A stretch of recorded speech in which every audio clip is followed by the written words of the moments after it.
हाँ जी, तो फाइनली हमारे सीए इंटर के सभी एग्जाम्स हो चुके हैं ओवर और मेरे हाथ में है एफएम का पेपर जो कि आज हुआ था ग्रुप 2 का।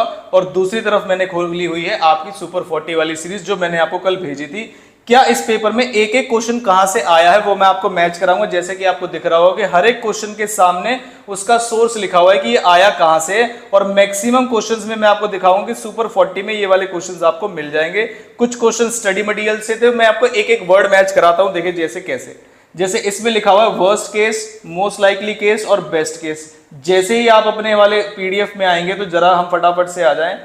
और ये रहा आपके सामने worst case, most likely case और best case, word to word match है यहां पर क्वेश्चन। अब आ जाते हैं आगे। क्या और भी क्वेश्चन ऐसे हैं जो वर्ड टू वर्ड मैच हुए हैं? देखिए मैंने क्वेश्चन बोला था सुपर 40 से आएगा और कौन सा क्वेश्चन आएगा? Walter model. ये है क्वेश्चन नंबर फर्स्ट का ए पार्ट। तो क्वेश्चन नंबर फर्स्ट का ए पार्ट जो हमें मिला है ये रहा वॉल्टर मॉडल और ये है हमारी सुपर 40 वाली सीरीज से बिल्कुल ही हूबहू क्वेश्चन। नेक्स्ट क्वेश्चन आपको दिख रहा होगा कि फर्स्ट क्वेश्चन का बी पार्ट। ये रहा मेरे पास पेपर और ये रहा क्वेश्चन फर्स्ट का बी पार्ट। क्या लिखा हुआ है? A company has a sale of rupees 12 lakh per annum. ये देखिए क्वेश्चन इलस्ट्रेशन नंबर 7। कहीं से पेपर नहीं आया, इंस्टीट्यूट के स्टडी मटेरियल से पेपर आया। Company is presently having a credit sale of 2 lakh. Word to word अगर 12 लाख है तो 12 लाख ही लिखा हुआ है, 13 लाख भी नहीं किया है। और ये जो मैं लिस्ट आपको दिखा रहा हूं ये स्टडी मैट नहीं है, ये है हमारी सुपर 40 वाली सीरीज। एक एक क्वेश्चन मैच कराऊंगा आपको सुपर 40 से आया है या नहीं आया। इवन डिजिट भी मैच किए जो कि मैंने आपको अभी दिखाया है। प्लस और चीज ये मुझे क्यों देखनी चाहिए लेक्चर, तो जो नवंबर वाले बच्चे हैं, एक तो वो बच्चे जिनके इस अटेम्प्ट के पेपर खराब हुए हैं, चाहे वो फर्स्ट वाले हैं, फर्स्ट ग्रुप वाले हैं, सेकंड ग्रुप वाले, तो इस अटेम्प्ट से वो क्या मतलब कंक्लूजन ड्रॉ कर सकते हैं कि आगे नवंबर अटेम्प्ट में वो कैसे अच्छा कर सकते हैं और ये गलती दोबारा रिपीट ना करें। या फिर वो बच्चे जिन्होंने एक भी बार अटेम्प्ट नहीं दिया है तो वो आइडिया ले लीजिए कि नवंबर के लिए कि तैयारी किस दिशा में होनी चाहिए। और हमें सिर्फ और सिर्फ एक ही चीज फॉलो करनी चाहिए, वो है हमारा प्रैक्टिस मैनुअल और स्टडी मटेरियल जो कि इंस्टीट्यूट हमें प्रोवाइड करता है। किसी भी टीचर ऑथर की बुक रेफर करें, बहुत अच्छी बात है, लेकिन कम से कम स्टडी मटेरियल करके जाइए क्योंकि पूरा पेपर वहीं से आता है। तो मैं फटाफट से पूरे पेपर का रेफरेंस दिखाऊंगा और सॉल्यूशन जो है वो आपको थोड़े टाइम बाद मिलते रहेंगे। तो पहला क्वेश्चन जैसे कि मैंने आपको दिखाया कि सुपर 40 से था और ये रहा वॉल्टर का क्वेश्चन, ये रही सुपर 40 की सीरीज। और हम आगे इसमें फर्स्ट क्वेश्चन के ए पार्ट में। ये रहा फर्स्ट क्वेश्चन का ए पार्ट और ये रहा हमारे पास कौन सा क्वेश्चन? वॉल्टर मॉडल का क्वेश्चन है। बिल्कुल बेसिक क्वेश्चन है, स्टडी मटेरियल के ऊपर बेस्ड है। फिर मैं आ गया फर्स्ट के बी पार्ट पे। ये फर्स्ट का बी पार्ट भी हमारे सुपर 40 वाली सीरीज में था जिसकी इलस्ट्रेशन नंबर 7 है। मैंने सुपर 40 खोला है और इसके अंदर आ गया मैं इलस्ट्रेशन नंबर 17 पे। ये रहा 12 लैक्स वाला पॉइंट। और जब आप क्रेडिट पीरियड देखोगे तो यहां पर देखोगे 2 डिवाइड बाय 10 नेट, बिल्कुल इसी तरीके से क्वेश्चन बेस्ड है। अगर आपने ये वाला क्वेश्चन सॉल्व कर लिया है तो मान के चलिएगा कि आपका सुपर 40 वाला क्वेश्चन अगर आपने सॉल्व किया था तो बिल्कुल इसी तरीके से आपको ये वाला क्वेश्चन मिला है। ये था फर्स्ट का बी पार्ट क्वेश्चन नंबर। फिर आते हैं फर्स्ट के सी पार्ट में। ये जो फर्स्ट का सी पार्ट है ये आया है chapter risk analysis in capital budgeting. तो क्या हमारी जो स्ट्रेटेजी हमने बनाई थी एफएम पेपर के एनालिसिस के लिए और जो हमने पेपर के एनालिसिस बनाए थे, क्या उसमें फर्स्ट क्वेश्चन में risk analysis in capital budgeting होता था? Answer is yes. देखिए कभी सी पार्ट में, कभी डी पार्ट में, कभी सेकंड पार्ट में। क्या इस पेपर में भी आया है? आंसर इज यस, इस पेपर में भी आया है risk analysis in capital budgeting और उतने ही मार्क्स के लिए आया है जितने के लिए हर बार आता है। तो पेपर का जो पैटर्न था वो भी वही था जो मैंने आपसे पेपर पैटर्न के अंदर यहां पर डिस्कस किया है कि एफएम पेपर का एनालिसिस कैसे करना है। तो पेपर का पैटर्न भी वही था, उसने भी सरप्राइज नहीं किया पेपर में। चलिए ठीक है, तो ये वर्स्ट केस वाला कौन सा क्वेश्चन था ये लास्ट में दिखा देता हूं मैं आपको। ये इलस्ट्रेशन नंबर आपका 8 है। Risk analysis in capital budgeting chapter का नाम है, आप खुद भी इलस्ट्रेशन मैच कर सकते हैं। Worst case, most likely case, best case. ये देखिए बस इन्होंने हॉरिजॉन्टल और वर्टिकल का डिफरेंस किया है और कोई भी चेंज नहीं है क्वेश्चन में। बिल्कुल लुक अलाइक क्वेश्चन है और अगर आपने सॉल्व कर रखा है ये वाला क्वेश्चन तो बड़े इजीली सॉल्व हो गया होगा, क्वेश्चन में कोई भी परेशानी नहीं आई होगी। ये था फर्स्ट क्वेश्चन का सी पार्ट। नेक्स्ट क्वेश्चन में आए फर्स्ट क्वेश्चन का डी पार्ट जो कि एक क्वेश्चन किसका है? लिवरेज का क्वेश्चन है। क्या फर्स्ट क्वेश्चन के पार्ट में लिवरेज आता है? क्या हमने ऐसा एनालिसिस में लिखा था? Answer is yes. ये दिख रहा होगा आपको लिवरेज का क्वेश्चन फर्स्ट क्वेश्चन के पार्ट में आता है। क्या और भी कहीं आया है फर्स्ट क्वेश्चन के पार्ट में leverage? Answer is yes. Second question में भी कई बार क्वेश्चन आया। तो 5 नंबर का क्वेश्चन आपको यहां से दिख रहा है। अब ये लिवरेज के क्वेश्चन तो बहुत सारे, हमें कैसे पता चलेगा कैसे आएगा? तो सुपर 40 के अंदर प्रैक्टिकल नंबर 10 है। अमाउंट देख लीजिए क्या लिख रहा है, इफ डिक्रीज सेल जो है ईपीएस को 0 पे पहुंचा देगा। तो देखिए हम आ गए इलस्ट्रेशन पे, इलस्ट्रेशन इलस्ट्रेशन इलस्ट्रेशन, ये आ गई हमारे पास, ये है प्रैक्टिकल नंबर 10। ये बिल्कुल लिवरेज का क्वेश्चन है और जो मैं आपको बता रहा हूं कि ये चीज आपके ईपीएस को कहां पर ले जाएगी, company will be equal to zero, और जीरो वाले पॉइंट को बोलते हैं 100% चेंज। तो अगर आपने इस वाले क्वेश्चन को किया है, कई बच्चे क्या गलती करके आते हैं इस वाले क्वेश्चन में कि अगर ईपीएस को वाइप आउट कर देगी कोई चीज तो ऐसा लगता है कि अगर ईपीएस वाइप आउट हो गया इसका मतलब है 200% चेंज आया है, जबकि ये अजम्पशन गलत है। इसे बोलते हैं 100% चेंज। तो जिन बच्चों ने ये वाली चीज अप्लाई की होगी तो उनका ये वाला क्वेश्चन ठीक हो गया होगा।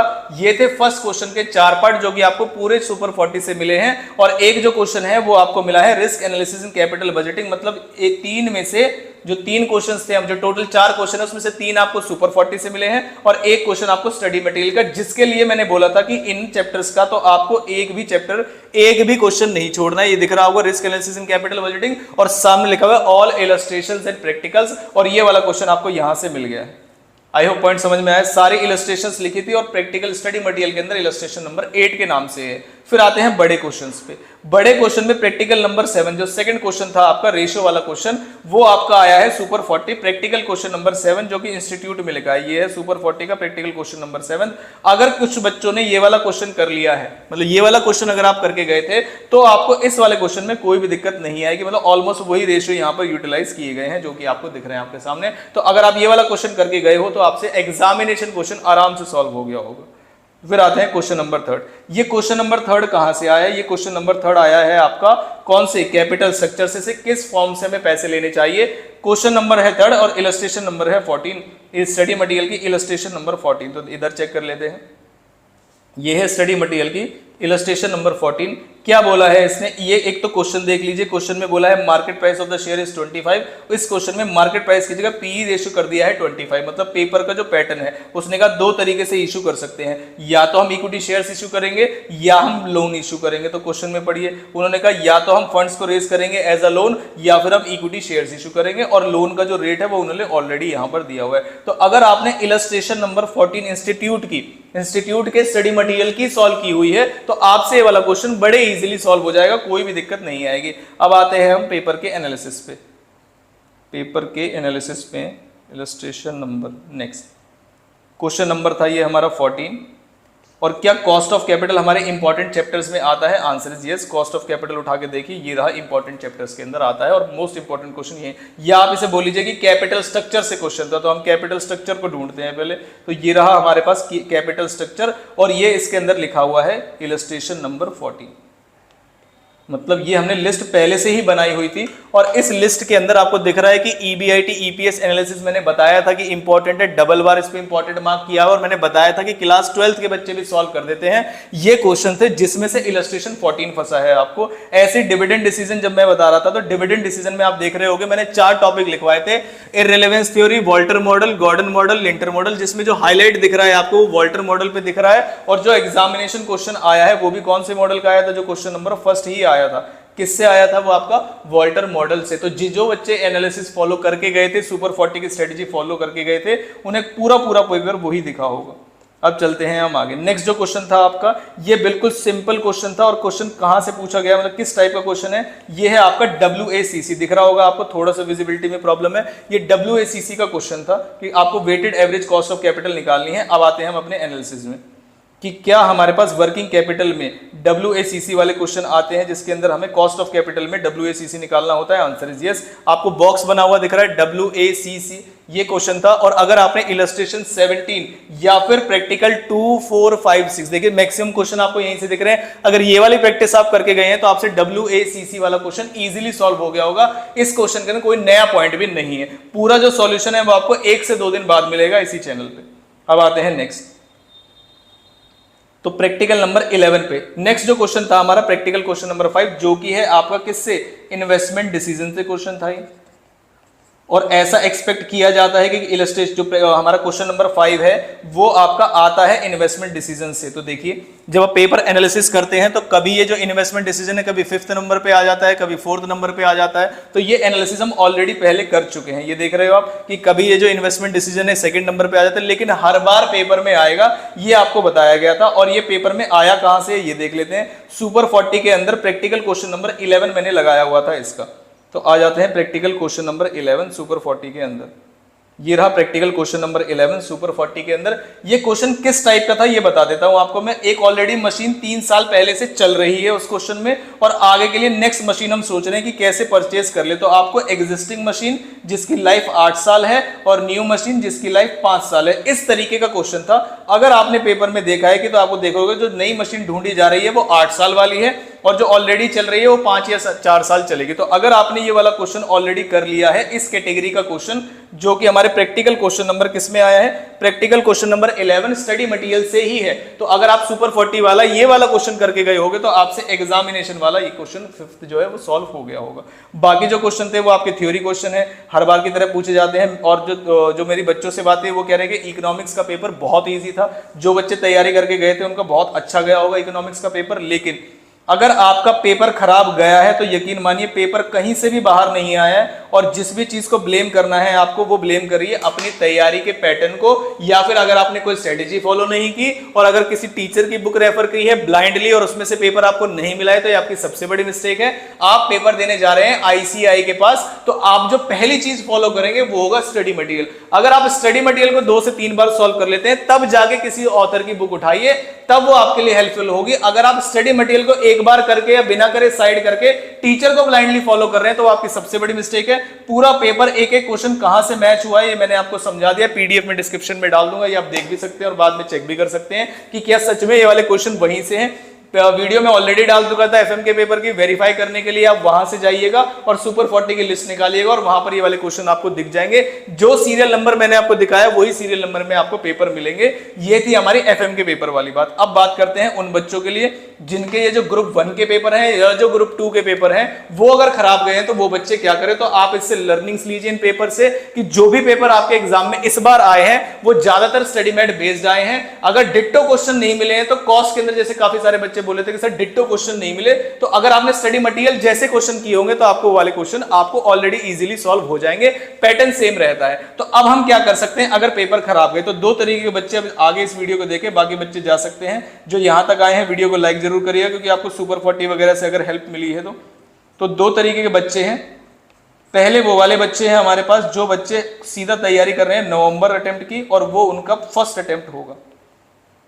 तो आप जहां से भी क्लासेस ले रहे हैं एक चीज मेक श्योर करिए कि क्या वो स्टडी मटेरियल को पूरा कराते हैं कोई भी क्लासेस बाय करने से पहले। जैसे जिन ऑनलाइन वाले बच्चों ने, जैसे जो कर्नाटका वाले बच्चे हैं या मुंबई वाले बच्चे हैं, जिन भी बच्चों ने कॉस के लेक्चर बाय किए हैं हमसे, उनको पता होगा कि हर एक चैप्टर को खत्म होने के बाद सारे स्टडी मटेरियल के क्वेश्चन लाइन से सॉल्व कराए जाते हैं, चाहे वो कोई भी चैप्टर हो। तो जो भी चैप्टर जिन भी बच्चों ने बाय किए हैं कॉस के लेक्चर्स, उनको पता है कि एक एक क्वेश्चन स्टडी मटेरियल का हम सॉल्व कराते हैं। चैप्टर खत्म होने से पहले हम सारे एग्जाम्पल सारे क्वेश्चन डिस्कस करते हैं। एक दिन लगा के हम स्टडी मटेरियल के सारे क्वेश्चन एक ही वीडियो में डिस्कस करते हैं। तो इस तरीके के लेक्चर्स के पैटर्न आप ढूंढिए जहां पर आपको स्टडी मटेरियल सॉल्यूशन ढूंढने ना पड़े, एक ही लेक्चर के अंदर आपको लाइन से सारे क्वेश्चन सॉल्व कराए जाएं। तो ये फर्स्ट अटेम्प्ट वाले बच्चों के लिए गाइडेंस है। अगर फेस टू फेस भी आप किसी टीचर से लेना चाहते हैं जहां भी आप रहते हैं, अगर ऑनलाइन को प्रेफर नहीं करते तो पहले पूछ लीजिएगा क्या आप स्टडी मटेरियल को पूरा कराएंगे या नहीं कराएंगे। एक एक क्वेश्चन अगर वो पूरा कराएंगे स्टडी मटेरियल को तभी आप ज्वाइन करें।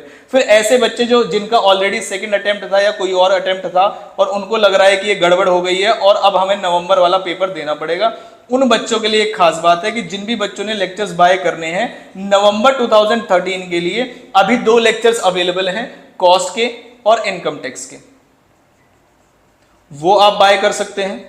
जिन बच्चों ने बाय किए हैं वो बता सकते हैं कि उनकी जो एक्यूरेसी है जो हमारे पेपर को लेकर है, वो जो गाइडेंस वगैरह है, वो सारी चीजें उनको पर्सनली दी जाएंगी और पेपर से 2 से 3 महीने पहले दी जाएंगे जो भी बच्चे ऑनलाइन बाय कर रहे होंगे। तो जो कॉस्ट की प्राइसेस हैं और जो इनकम टैक्स के प्राइसेस हैं वो दोनों के प्राइसेस हमने कर दिए हैं 50-50%, सिर्फ उन बच्चों के लिए जिनका ऑलरेडी वो लोग अटेम्प्ट दे चुके हैं। इसकी बस आपको एक ही रिक्वायरमेंट है कि आपको अपना एडमिट कार्ड हमें व्हाट्सअप करना पड़ेगा, आपके एडमिट कार्ड की फोटो, इस प्रूफ के लिए कि आपने ऑलरेडी अटेम्प्ट दे चुके हैं। सिर्फ उन बच्चों के लिए जो फीस होगी वो 50% होगी, बाकी बच्चों के लिए वो नॉर्मल फीस होगी। फीस वगैरह क्या है ये अगर चीज आपको जाननी है तो ऑलरेडी मैं आपके साथ नंबर शेयर कर चुका हूं, ये अब व्हाट्सअप नंबर है, यहां पर आप अपना नाम और स्टेट वगैरह देके अपनी क्वेरी दे सकते हैं। जितनी जल्दी बाय करेंगे 50% वाली फीस उतनी ही जल्दी के लिए एप्लीकेबल है। एग्जाम्स के बाद ये एप्लीकेबल होती नहीं है जनरली, तो जितनी जल्दी आप डिसाइड करना चाहे डिसाइड कर सकते हैं। चैनल पे जाके आप किसी भी चैप्टर के डेमो लेक्चर्स ले सकते हैं। जैसे कॉस्टिंग के काफी सारे लेक्चर्स आपके यूट्यूब पे हैं, अभी आप चेक कर सकते हैं। जैसे मटेरियल कॉस्टिंग के, स्टडी मैट के सारे सॉल्यूशंस आपको उसमें प्रोवाइड हो रहे होंगे, तो यूट्यूब पे जाके भी आप चेक कर सकते हैं और इनकम टैक्स वाले बच्चे भी चेक कर सकते हैं इस चीज को। अभी आप मेरे सजेशन लेके कॉस्टिंग के आप यूट्यूब पे चले जाके उसके आप जो भी आपको डेमो लेक्चर देखने हैं वो देख सकते हैं। प्लस अगर आपको चाहिए कि नहीं सर एक लेक्चर से पता नहीं चल रहा है, हमें 1-2 लेक्चर और भेजिए, तो व्हाट्सएप पे अपनी डिटेल भेजिए और डेमो लेक्चर्स आप वहां से ले सकते हैं। बाय करने से पहले आप कोई भी चीजें वेरीफाई कर सकते हैं, डाउट सपोर्ट सिस्टम वगैरह सारी चीजें। तो जिन बच्चों ने ऑलरेडी बाय कर लिए हैं उनको 48 आवर्स के अंदर लेक्चर डिलीवर हो जाएंगे। और जो भी कर्नाटक और साउथ वाले बच्चे हैं जो ये बोल रहे हैं कि सर हमारा जो टैक्स का पेपर है, ध्यान से सुन लीजिएगा, जो साउथ वाले बच्चे जिनका टैक्स का पेपर पोस्टपोन हुआ है, वो काफी बच्चे मुझसे पूछ रहे हैं कि क्या सर सेम स्ट्रेटजी अप्लाई होगी। Answer is yes, same strategy apply होगी। इनकम टैक्स के इस पेपर के लिए, जो टैक्स का पेपर है आपका, उसके लिए मैं आपको स्पेशली बता रहा हूं उन बच्चों के लिए। और जब एग्जाम हो जाएगा आप चेक करिएगा जो मैंने बताया वो सही निकला या नहीं। 2 चैप्टर हैं आपके, एक चैप्टर है हाउस प्रॉपर्टी और दूसरा चैप्टर है कैपिटल गेन। हाईली चांसेस है, मैं आपको हाईली रिकमेंड करूंगा कि एक भी चैप्टर ना छोड़े, इन 2 चैप्टर से एक भी क्वेश्चन ना छोड़े। साउथ वाले बच्चों के लिए जिनका पेपर टैक्स का पोस्टपोन हो गया है और 20 मई को जिनका पेपर है शेड्यूल्ड, जहां तक मुझे बच्चों ने बताया है, उन बच्चों के लिए मैं 2 चैप्टर्स हाईली रिकमेंड कर रहा हूं। ध्यान रखिएगा जो मैंने स्ट्रेटेजी बनाई हुई है, बाकी जो आपके चैप्टर्स मैंने बताए हुए हैं कि टीडीएस वाला चैप्टर आप जरूर करके जाएं, पीजीबीपी वाला चैप्टर आप जरूर करके जाएं, सेट ऑफ वाला चैप्टर तो जो हम ऑलरेडी डिस्कस कर चुके हैं इसी चैनल पे वीडियो, वो तो एप्लीकेबल है ही आपके एग्जाम में।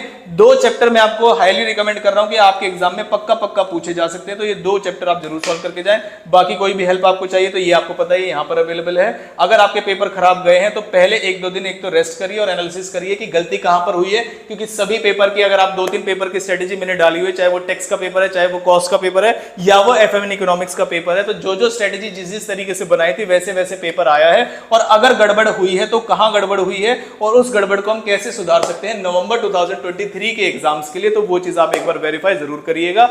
इस तरीके के सॉल्यूशन वीडियोस आपको जल्दी मिलेगी आपके जो भी एग्जाम के, जैसे आपको कॉस्ट की, टैक्स की और एफएम इकोनॉमिक्स के पेपर की अब विद इन अ वीक आपको सॉल्यूशंस अपलोड हो जाएंगे इसी चैनल पे। तो जो आपके आंसर थे वो आप उस तरीके से वेरीफाई कर सकते हैं। अभी पेपर खत्म हुए हैं, एनालिसिस करने का टाइम अभी है कि आपके जो पेपर्स इनकेस खराब गए हैं तो क्यों गए हैं, और अगर अच्छे गए हैं तो बहुत बढ़िया। यहां तक आप आ गए हो तो वीडियो को लाइक जरूर करिएगा अगर आपकी स्ट्रेटेजी से रिलेटेड सारी चीजें हेल्प हुई हैं किसी भी तरह की। Thank you very much.